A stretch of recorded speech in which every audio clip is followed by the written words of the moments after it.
that very few people control the world. Very few people. People will be staggered how few. Well, I'm going to come to that in terms of it's fewer now than ever before, and why. But a lot of people have said in response to that, a few people can't control the world. There's too many people. It's not possible. Well, now we have a handful of people, which you could probably get on 10 fingers, 2 hands, yeah, that control Google, control YouTube, owned by Google, control Facebook, that absolutely dominate the information that most people see or don't see. We have a concentration of power in Silicon Valley, a very small area of the world, that is the greatest concentration of surveillance and censorship power the world has ever seen. They can decide what you see and what you don't see, and they can trawl your data. In other words, the military intelligence community can, to find out the fine detail of your life from the information that you've posted on these various platforms. So that's what we're facing in terms of freedom of speech. It's disappearing. In fact, it doesn't exist. There is no freedom of speech. By the definition of freedom of speech is the freedom to speak your opinion and not have it censored and not have it banned. Well, they always try to close my talks down. You don't see that wrong. And when I say they, I'm talking about a ridiculously few people. We've reached the point now where there is a global network of ultra-Zionist groups that answer to Israel and the Netanyahu regime currently, who are targeting anyone who is in any way questioning the fact that Israel is not God's gift to humanity in every last thing that it does. This does not only include the general population. The ones they focused most on are Jewish people. Jewish people who are questioning the Israeli treatment of the Palestinians, which is horrific, are being targeted by these ultra-Zionist hate groups. I say hate groups because their modus operandi is to get the public to hate their targets, to silence them. And it's extraordinary how easy it is. I'll tell you how easy it is with me. They go to, and I'm talking a ridiculously few people that don't represent the Jewish community at all, just claim to.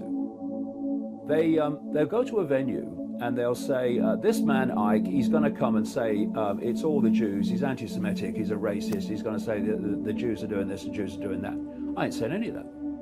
The venue does not then come to me and say, look, these people are saying you're going to say this. And I'd say, look, go on my website and you'll see a video, a 10-hour talk that I've been doing for the last 2 years. Show me where there's any anti-Semitism or racism in it. Quite the opposite, because what I'm saying is, ironically, we need to put down these irrelevant manufactured fault lines of race and religion and culture and color that divide us and realize that we're actually all one consciousness having different experiences, and that we've got caught in the illusion that the experiences of who we are when we are that consciousness that's having the experience. So I am presenting what you could easily call the ultimate non-racist view of life, because I say race is a nonsense and an irrelevance and an illusion. Same with all of it, religion. But the venues never check. They just say, oh well, oh okay, we're not going to have him then, yeah. Saying that, even though he's not going to say it, and they cancel the event. Now, when a venue says to these people who orchestrate emails and letters, all orchestrated, same few people every time, the venue says, no, hold on, freedom of speech, mate. We're not having, no, he's going to be allowed to speak. What they then do is up the ante. They start saying to the venue, well, these are the consequences for you if you do this, and whatever. And then some of them go to the police and they say, oh, this could be very, very dangerous to the audience and the staff, because there's going to be big protests against this person. Something inside of me told me this was leading somewhere, and that if I kept going, then that somewhere would emerge. And when you go through the level of ridicule that I did in the early mid-90s, one of two things happens. Either it destroys you and you withdraw from the world, or you let go of the prison that most people live in, which is the fear of what other people think. Most people are not living their lives. They're not living who they are. They're living what they think others think they should be. And therefore, they're living a lie. They're living someone else's version of them. What happened to me as a result of that massive ridicule is that I let go of the fear of what other people thought. And when you do that, it's indescribable what that does, because no more mental gymnastics before you obey here. No, all right, that's good. I will. All right, darling. See you later. Bye. No, you were very good. You were very good. What I did was let go of that fear of what other people thought of me, and the freedom is indescribable. Because, like I say, you don't have the mental gymnastics. How do I put this so they won't think I'm crazy? What do I leave out so they won't think I'm crazy? You reach this point where this is me, and I don't give a damn if you think I'm crazy. So how did you do that? Well, it's something that comes from letting go of the fear of what other people think. I mean, if you ask people to write down, say, their top 5 fears, all over the world, invariably, the vast majority would include speaking in public. Right? What is the fear of speaking in public? It's the fear of what other people think. Yeah, it's the fear of what other people think. So when you stand on a stage, if you fear what other people think, you can be nervous because the power dynamic is with the audience, because they are going to decide if you feel secure or not. So you're scanning the audience as you're speaking, and you're looking for reaction. What do they think of it? That power is there. Once you let go of the fear of what other people think, you can speak to 100 people or 1,000,000 people. It doesn't matter, because the dynamic has changed.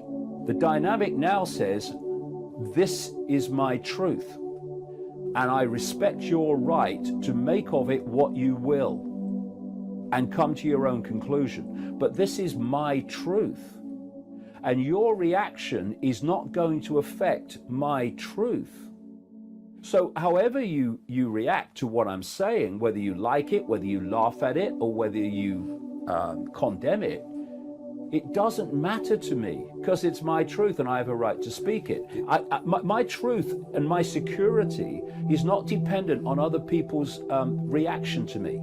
That's I completely respect their right to respond as they choose, but I have a right too not to be affected by it.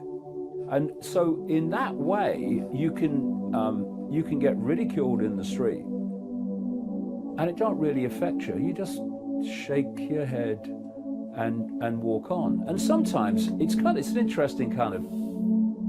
interesting experience, really. Sometimes. Do you have a bite? Well, one very rarely I have long ago. But one of the things I have done, when people have been laughing at me, that bloke, I've stopped and I've started laughing at them and pointing at them if I've got someone with me. Oh, look. You want to see. And that's an interesting point about, human interaction. When we say something about someone or do something about someone, we think that that's making a statement about the someone. The idea that Mark Zuckerberg runs Facebook is a joke. I mean, have you seen those staring eyes, Hera, and that bewildered face when he's being questioned on Capitol Hill? I mean, the idea of he's running a company like Facebook is ridiculous. Obviously, there are other forces involved here, and that's where you get your coordination from. That's why Amazon, Facebook, Google, Twitter, and Apple are all censoring in unison, because it's coordinated towards this goal of complete control of information. This whole conspiracy to enslave humanity is a psychological game. Where does human behavior come from? It comes from human perception. Where does perception come from? It comes from information received. Whether it's a personal experience, which is a form of information, whether it's a newspaper, Facebook post, or whatever, it's information received. Now, if you go deep in the shadows, beyond the politicians, you reach that level of this web where they understand, A, how reality works, they just don't want us to know, and B, how the mind works, how psychology works. And what we're looking at, because it's a few manipulating so many, the only way that you can achieve that is by controlling the perceptions of the many, and by dividing and ruling the many as well. But you've got to control the perceptions of the many. And to do that, you control information. How long could you live without your smartphone? You can't put your phone down. And if you do, within a few minutes, you pick it up again, because you're addicted to it. So, are you controlling that bit of technology in your hand, or is that controlling you? That's controlling you. People became addicted to Facebook, and Google became by far the biggest search engine. Then came the point where, yes, the internet is the central pillar of human society, and it's now irreversible. Who are you going to go to if not them? Who are you going to go to get any numbers watching your videos if not YouTube, owned by Google, of course? So now we're in a position of power and strength. Now the internet's going to become what it was always planned to be. Now Facebook and Google and Twitter and Amazon are now going to be what they always planned to be, which were gatekeepers on the information that people can see and hear.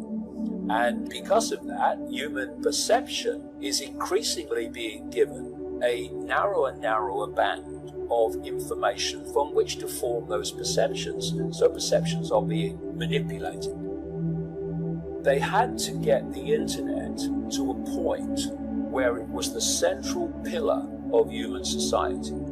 The central pillar of where all our information came from, the central pillar of control. This is why we now have the Internet of Things, where billions of pieces of technology, everything from your fridge to your car to your telly, are connected to the internet. We've been through a process of preparation, of getting people, first of all, stage one, addicted to technology that they holdables, smartphones, tablets. That's basically achieved. You just have to walk through the city and you see the addiction. And then targeting specifically the young. Why? Because the young of today and the children of today are going to be the adults when they want to bring this AI connection in full blown. For that to happen, they have to get people addicted to technology to the point where they'll accept it and where it's the most natural thing in the world. I'm coming up 67. I was born in 1952, so I have a compass. I know what the world was like before. People being born into the world now, this is the only world they've ever known.